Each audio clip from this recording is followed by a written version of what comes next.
Kalau kita didik hati kita ini untuk dipuji, tuan-tuan, kemudian tak dapat pujian daripada manusia, maka tuan-tuan kita ada penyakit. Ada tak orang macam tu? Ramai. Sangat ramai, tuan-tuan. Dia buat sesuatu itu di atas landasan ataupun di atas paras pujian orang kepada dia. Dia bukan buat di atas keseronokan dia tau.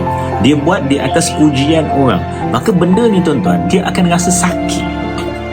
Dia akan rasa tak seronok. Dia akan rasa hidup dia ni, tuan-tuan, seakan-akan kena tunggu pujian orang baru dia akan ada semangat, baru dia ada motivasi.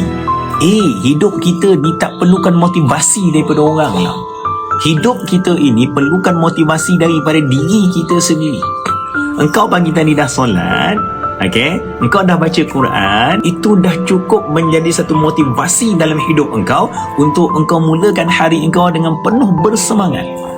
Walaupun tak ada orang yang puji engkau, walaupun tak ada orang yang cakap dengan engkau, walaupun tak ada orang yang meninggikan engkau. Faham tak? Penting benda tu. Sampai bila engkau nak mengharapkan motivasi daripada orang untuk engkau rasa best dalam hidup? Sampai bila? Betul tak? Tak payahlah. Kita kena pandai motivasi diri kita.